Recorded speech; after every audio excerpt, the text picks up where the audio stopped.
It is estimated that annually around $100 billion is left on the table by tech companies. And it's not because of the really bad marketing or poor sales strategies. You could be missing out big time by not including and not serving older users. So today, we're going to dive into how to make more money by creating inclusive and age-friendly experiences. Let's go!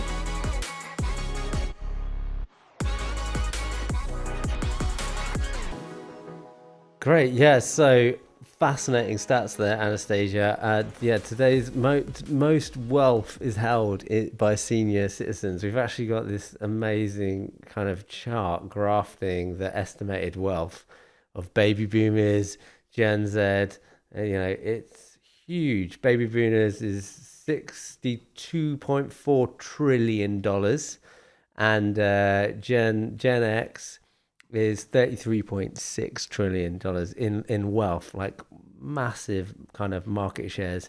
In the US, Gen X and boomers together hold about 78% of total household wealth, according to the Federal Reserve. It's a lot of money. Yeah, that's like they spend trillions annually. It's like a huge section of any market. US data shows annual household spending is highest among adults aged 45 to 64. Companies spend billions on marketing, sales, gamification, loyalty programs targeting millennials and Gen Z, who have a significantly lower wealth at around only 15%. Yeah, so that's really crazy, isn't it? And so if you have a platform, app, or AI tool, you're not serving older generation, you're walking away from the easiest growth opportunity you will ever have. So in today's episode, it's all about unlocking that market most founders and most tech companies overlook. And we're going to talk about why tech companies forget about older users. Very interesting psychological things there. How much you can be making if you are including them, and how to make your platform age-friendly without a massive rebuild, because nobody likes that. Cool. So Simon, I know you are watching people on the train or like when you're out. I know it sounds really weird, but I've seen you doing this. And when we started dating, I remember used to freak me out. But then I know you explained to me why you're actually doing it. So can you tell me a little bit about this? I remember like a couple of weeks ago, we were on the train and you were looking over my shoulder. I obviously was talking to you about something and then realized you were not listening to me and you were watching somebody using their phone. Can you tell me a little bit about that? Yeah, well, it's it sounds slightly creepy, but it isn't to be a creep. It's like to actually just see how people are using things in the wild. In the wild. In the wild, like naturally. I'm just like fascinated by human behavior and particularly like how people interact with their phone and their devices, without somebody over there, and to see kind of the natural interactions and how people swipe and ignore things and other things grab their attention. Like it's just the best way to see how things are being like utilized kind of. I remember I was looking once on the train because I started copying you.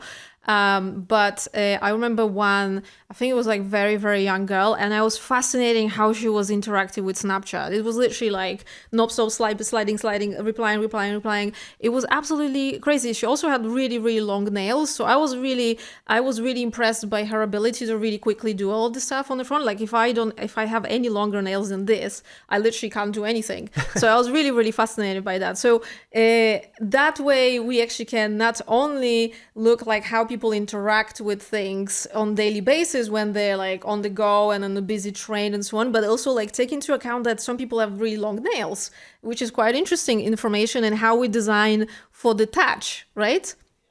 Can I ask you if you see sort of like differences between like younger users and older generations? Like what's sort of like your impressions of that are?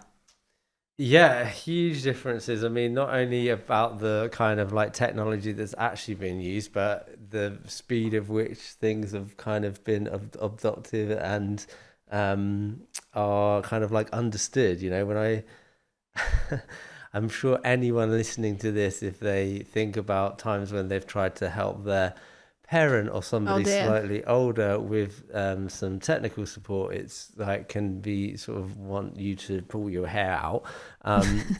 But it is actually fascinating if you can kind of hold it in and just observe. It's amazing to see how these tools are kind of utilized. And I'll watch my mum at home on her apps and where she's going and pressing stuff and whether it makes sense. So you didn't want her to press. Yeah, exactly. But there's just a bit of a slower capacity to kind of they're not so familiar, because if you think about the generations that have grown up, like our generation is the first that have gone through that time where we didn't have them as kids, and then all of these devices came around, so then you sort of learned to use them when you were kind of like young enough. Our parents' age, they never really had them until much later in life, and so it can be quite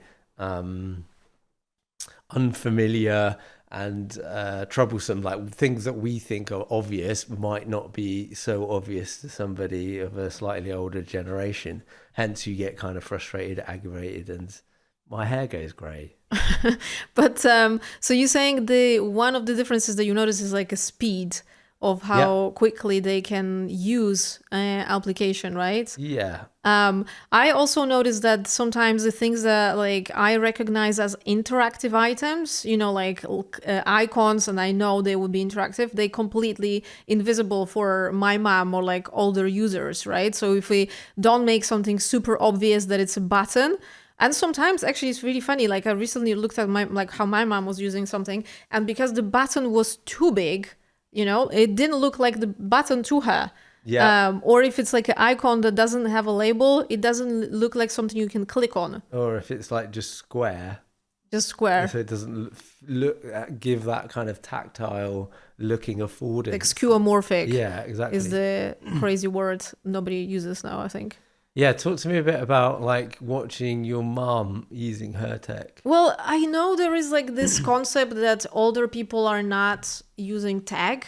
Probably, I don't know if it's true. I think later on we kind of cover some stats on that. But my mom actually has got, she used to have a Windows computer, which she absolutely hated because it was very difficult to use for her. So then in time, I like replaced it with iPad.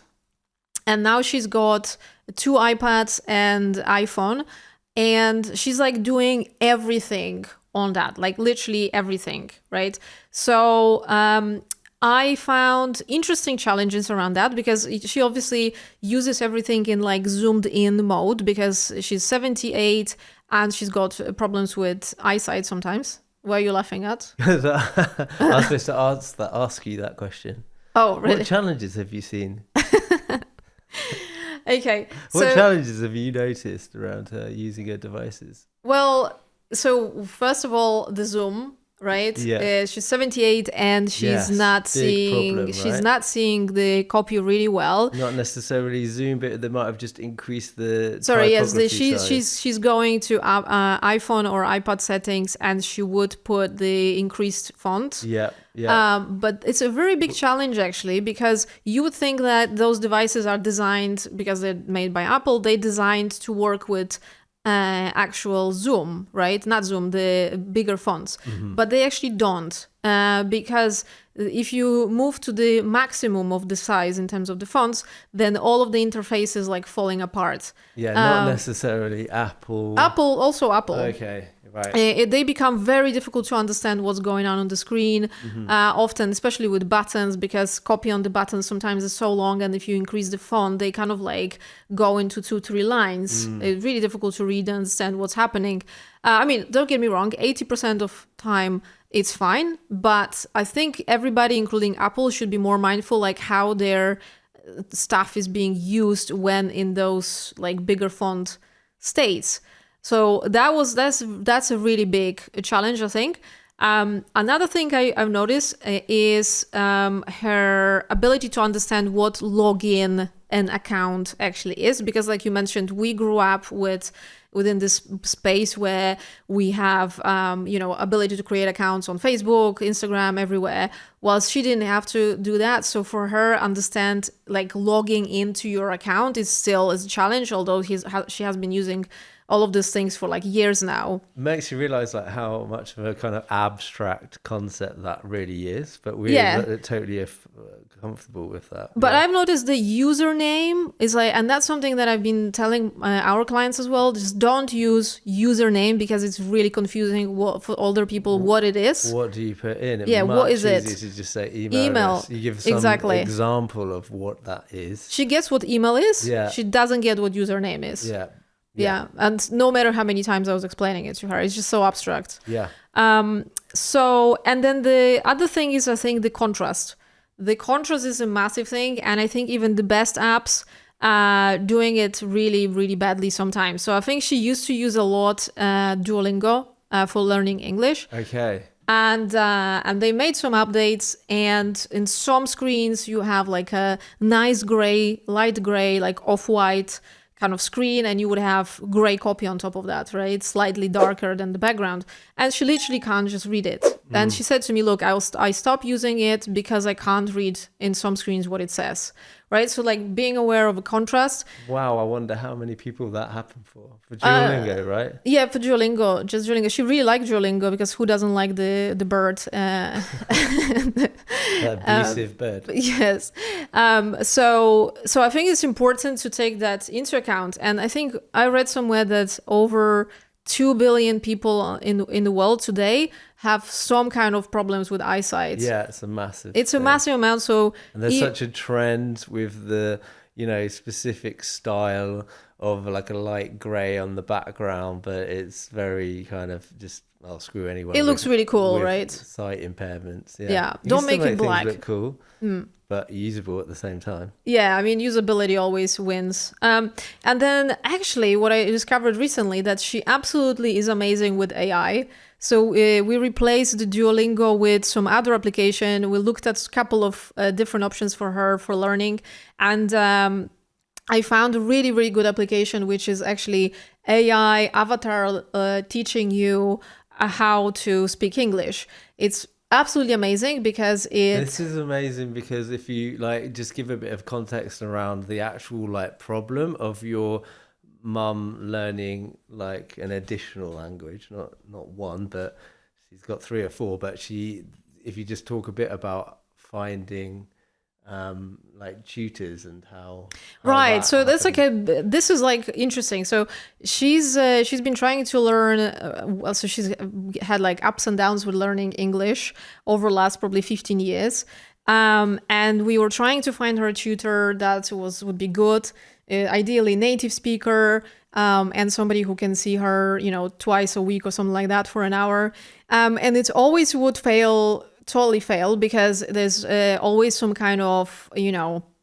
schedule that she needs to like learn X, Y, and Z specific things according to books. And what she's really interested in is actually conversation. So she can travel to visit us or travel abroad, and she can actually speak in the shop or like at the airport, right? So when you say, like you said schedule there, so there's like the schedule of learning, so the actual specific content to be learned. Yeah, you need to do this. Yeah. There was also an additional problem with your actual real world schedule of booking in, and having like aligning with the other person to teacher how that was going to happen via Zoom or in person or at certain times, and then there was kind of conflicts where maybe your mum was sick or the other tutor couldn't turn up, so you had some scheduling challenges there too also. Yeah, I mean, she was using for a while a platform called Preply, which essentially has pretty good the idea itself is really good, but the execution didn't really work as well. First of all, because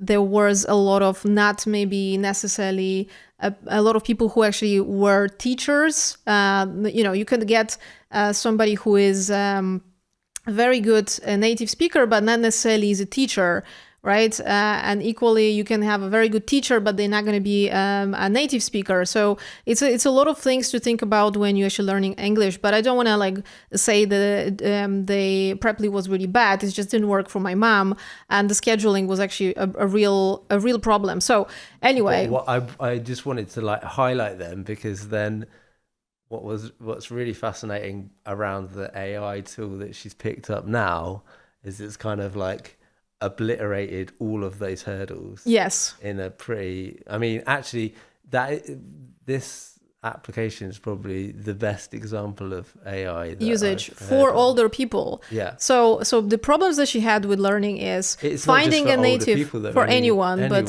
specifically in the context of this episode. Yeah. Because there's a belief that older people can't use AI, yeah, or it's not really good because it's too modern for older people. I just say that it's not true if it's done really well. So the problems she had was finding a native speaker, the scheduling, and then also what she wanted to talk about and in what way. Mm-hmm. Right, so like talking about stuff on daily basis, and also adjusting the conversations they had with her level, because a lot of teachers did not want to adjust the level of speaking lower than my mom was speaking at, right? So once we found that AI application, I think it's called Replica, no, not Replica, that's the dating AI. So it also might be good for my mom, but I think it's called, oh my God, what is it called? Practica.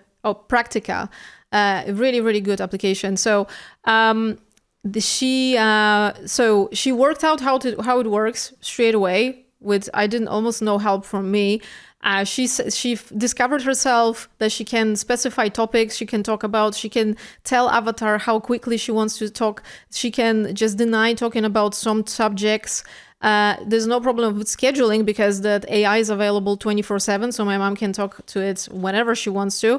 And actually, there's some gamification that my mom also discovered that you can actually get some jewelry and stuff like that for your avatar if you like progressing in the program, which my mom really enjoys actually. And did you mention the speeding up and down the question? Oh yes, that's really brilliant. So she can ask Avatar AI to speak lower or slower, simplify with different accents as well. It's incredible because you would never be able to get that from a person. Yeah. Right. And I'm not saying English teachers are not good, because I've had some amazing English teachers, and when they're good, they can be absolutely amazing. But in her case, obviously, AI and technology really worked out really well, even though she's, like I said, 78 now. So, and, it's interesting topic. And I wanted to talk about like why actually tech businesses do forget about older users, right? Because whenever I was working with different clients, whenever you start talking about it, like, oh, maybe we should adjust for people with visibility, it's not visibility, the eyesight problems, or other things, there's always like this kind of feeling like they don't really want to do that because those people might not necessarily be our target. And that comes actually from analytics kind of bias.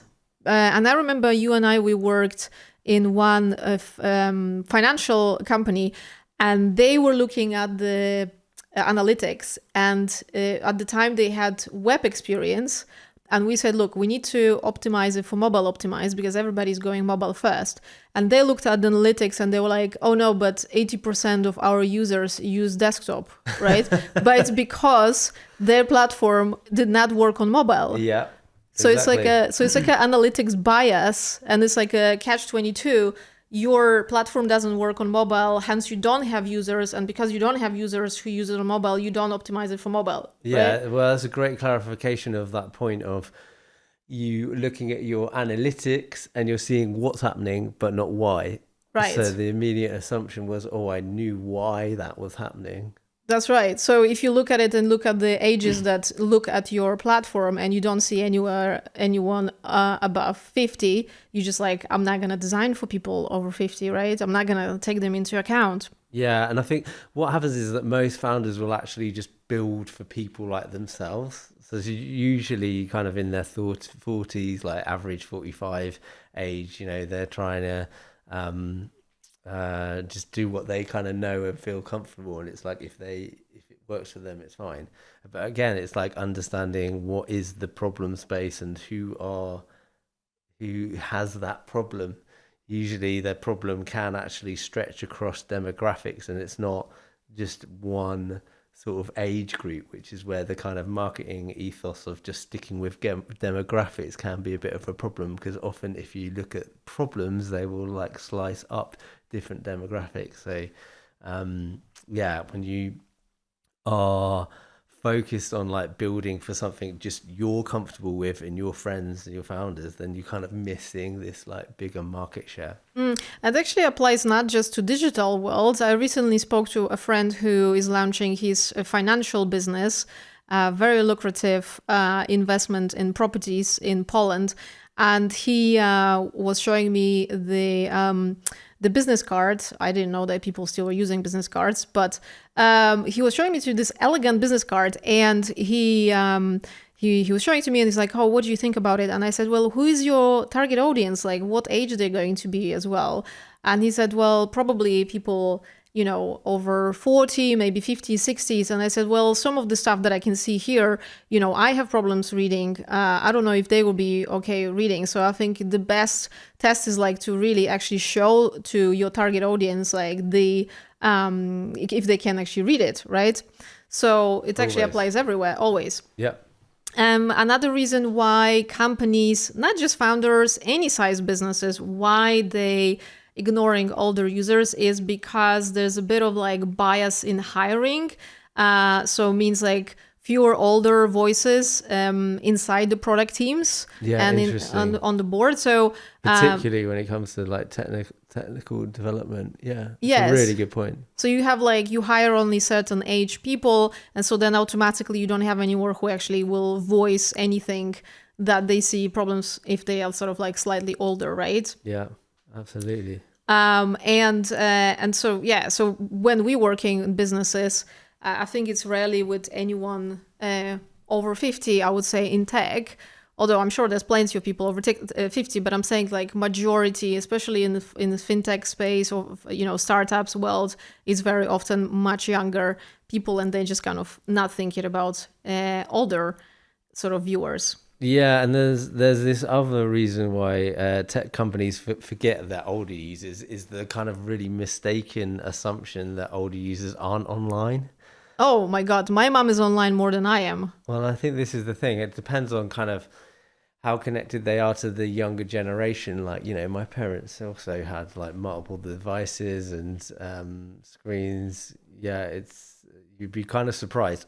There obviously is a section of society that are not online, but you'd be surprised on how much.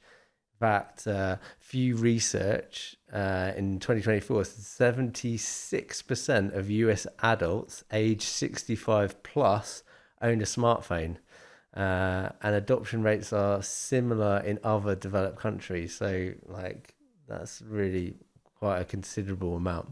76% of adults age 65 plus have smartphones. So I mean, maybe they not using the way we're using them, but my mom is like on her phone all the time. Yeah. So and she asks me to buy stuff for her from there. So that's a great opportunity. I think your mom also is buying lots on Amazon. So definitely she's gone to black market. Black market. What's the second-hand website? Oh, back market. Back market. Dark web. Can you imagine walking into your mom's like bedroom and she's like undercovers like on the dark market somewhere there, dark web. Yeah. Ordering catnip. For her cat, yeah.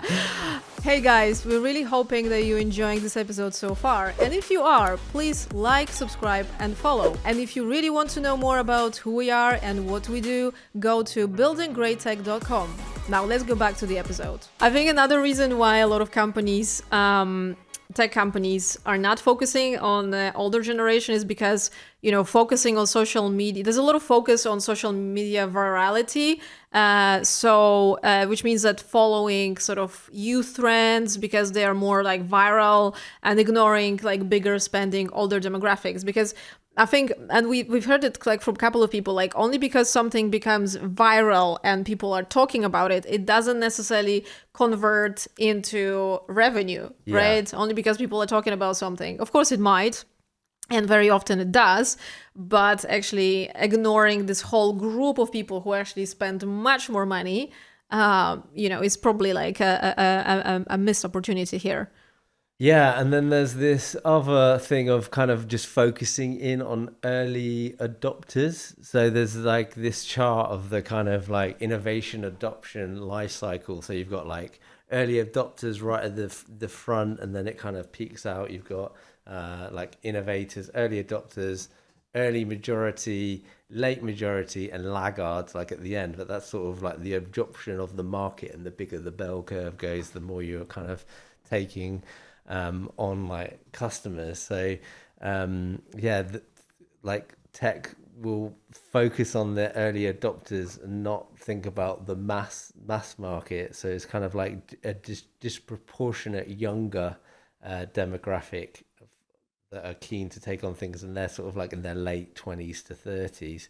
And I think that's just because the industry like overvalues speed of adoption instead of actual lifetime of user value. Yeah. And also, I think a lot of tech companies think that serving older generation and older users might make their product look old or less cool, which I don't think is the case, because making something very easy to use and very obvious doesn't make it look old or cool. It's just make it easy to use, right? Well, I mean, look at the like Apple devices, right? They are easy to use, Yeah, right? exactly. That's why parents and most of my family's older generation are on Apple devices. They're just slightly easier and more intuitive to use. And like example, your mum can actually increase the font sizes on them By herself. Yeah, exactly. Yeah. And the interactions are just like slightly easier to manage and handle, and iPads And we can't say that iPhone is like less cool yeah, to use because of that. absolutely. No. Another really interesting insight that I have like discovered that could be impacting why older generations have forgotten is that usability studies actually rarely include people over the age of 50 plus. Can you believe that?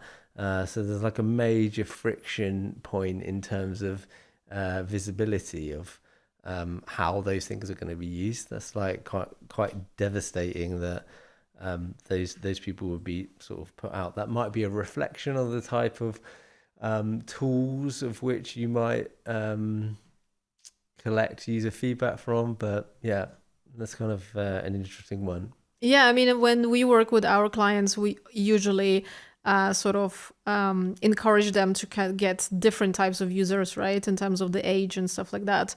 I definitely, whenever I do some work for clients, I definitely include older people just to see if the interface the client has is easy to like use and navigate around.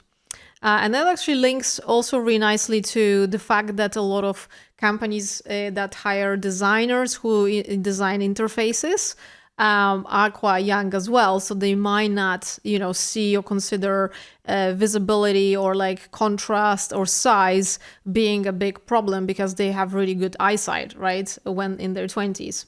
And like massive screens to design on. And massive screens or designs on. Yeah. On the theme of design inspiration, there's that is an interesting one, because where does it come from? Like if you're a young designer in a product company, there's that thing of kind of going to Dribble to look for inspiration, and that is an amazing place to find great kind of like look and feel of stuff to design your interfaces. But because it's done from a like younger generation, the focus is often not around kind of usability and things actually working. They're kind of like, it's very hyper styled and elements like on their own, buttons and stuff. So if you take some of those screens, they might not actually work or make sense, but they look really cool. So that kind of, if that is your kind of go-to place for inspiration when building tech, or your design resources looking at that can kind of like perpetuate this cycle of exclusion of older people. Yeah, because it's like Dribble is awesome. I mean, I like looking at Dribble. There's lots of stuff there that is really, really useful, but I just need to make sure that this is going to work for, all of the people who are going to be using it. Yeah, it's a critical eye, right? Yeah, and there also is like opinion. There's opinion that tech businesses believe that older people will not know how to use AI, so they kind of exclude them, which I think story with my mom proves that it's not really the case at all. And when AI is done well and it's easy to use and it's actually really helpful, that becomes extremely powerful. And also my mom now sort of tells everyone about this application. Like when she's in taxi, like she talks to taxi driver, her violin students, her friends, and so on. So now everybody like is going to be using that, which is another thing that is great about older generation. Like if they have friends of the same age, they actually kind of spread it to everyone, and you get like free marketing, really. Because they've got a lot of time on their hands and they're also that, yeah. Okay, so let's have a look how much money can be actually made if tech companies start addressing older users. There is a massive spending power, and we already mentioned that people over 50 drive 53% of US consumer spending, and it accounts for around $8 trillion, and in UK around $6 trillion, or pounds rather. So it's like a huge amount of money, right, that we actually not taking if we have a tech company that doesn't serve them. Yeah, they are crazy figures. Like that is similar for if you just look specifically at the over 60s segment. Like that's a high growth online segment. They're the fastest growing e-commerce shoppers, with spending increasing over 10% each year. That's insane. That's probably your mom and my mom. Yeah, definitely over there. My mom's spending all of her dad's inheritance. So, but she's spending probably on her cat stuff, which is also a great market. The cat toys. Your mom's cat has got better lives than I do. But anyway, also, which I already mentioned, that older generation are much more loyal to the brand, and they just kind of stay with you longer if you serve them well, because they don't want to jump and like risk sort of changing the application or platform. And high value customers, they have higher retention, they are more willing to pay for premium features, and are less price sensitive when trust is built. So I can actually sell them more stuff in time. I love that. And you said, like you mentioned before, about your mum spreading the word around the AI app that she absolutely loves. Yeah. They can be like a powerful referral network. Exactly. So older users will frequently recommend trusted products to peers and family, amplifying kind of acquisition. So like you said, that real world example there of your mum chatting to the taxi driver, etc. But the people actually are listening to her. Like people are literally taking notes and like pulling out their phones and like, oh, I want this application now. Yeah. So, Well, that's what happens when you build something really exciting. Yeah, and when they solve real problem, it's right? a real delight to enjoy. I mean, they've really like peaked out on the experience there. That's like, that your mum's so excited that she's spreading that word and sharing it with everyone she meets. Well, because she's been trying to fix that problem for 15 years, so she's super excited, so that you can't hide it. And isn't that just fascinating in terms of like a problem? I thought that's such a simple problem, isn't it? How much would you think that problem of like learning a new language has been around for ages, and I thought everything was already achieved there in that space. Yeah. But so then it just shows you that there's plenty of problems still to be solved.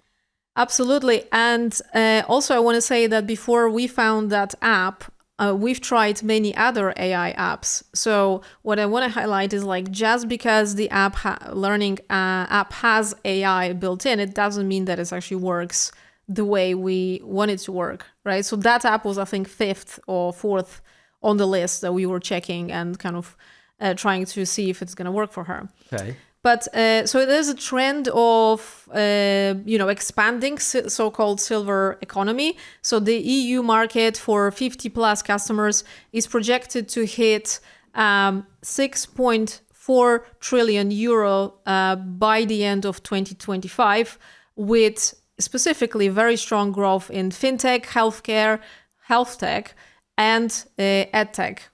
So as my mom is showing, EdTech, quite a big space for older generations to kind of start using, yeah? Yeah, absolutely. So the all-important question we've all been waiting for is how do you actually make your platform age-friendly?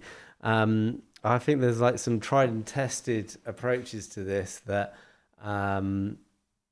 everyone should follow, and I actually think that they should like lay the groundwork for any platform design, because then you just got them covered. Yeah. So like there's just some really basic but simple things you can do, like increasing the font size. And we're not saying like crazy figures. I think it's 16 pixels is the recommended for online page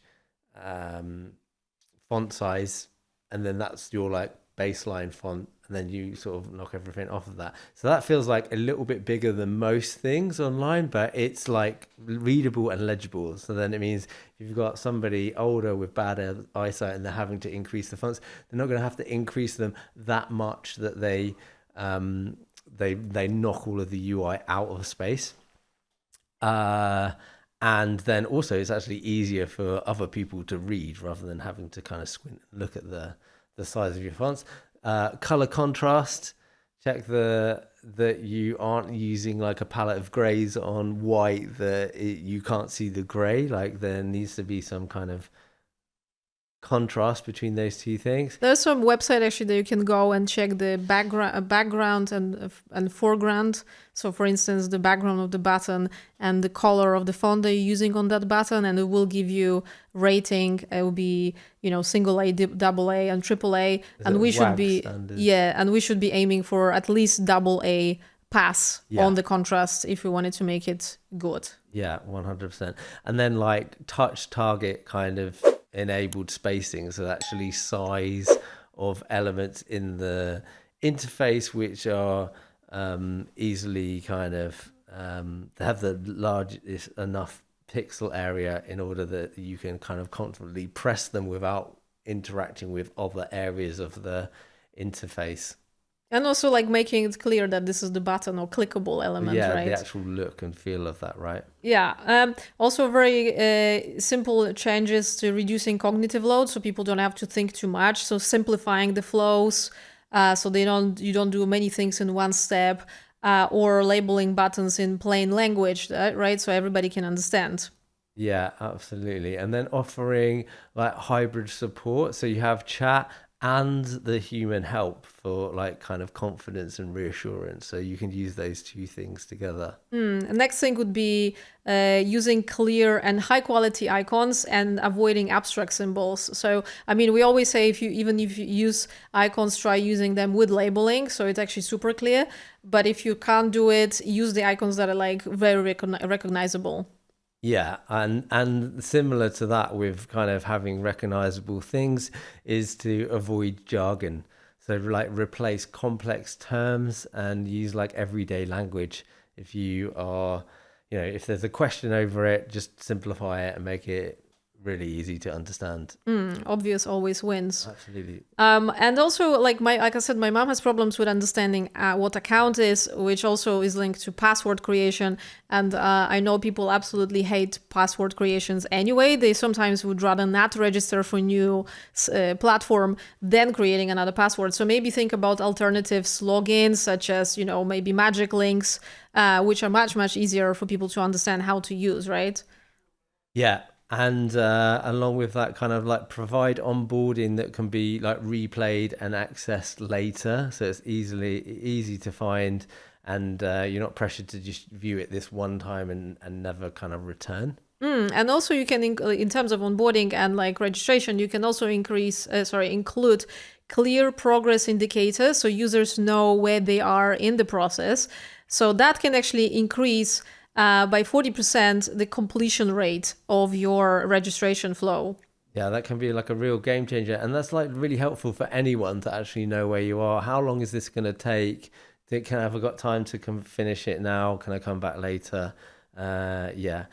Again, we mentioned before, I'm not sure on this episode or maybe it was a previous one, about making error messaging kind of constructive and explaining like exactly what to do next, and not relying only on like the red color, but also use like an icon to label that something's happened. But the goal of any error message is to support customers with knowing what to do next. How do they fix it? What was the problem? Yeah, we don't want an error like there has been an error. Yeah, Because that doesn't mean anything. Yeah.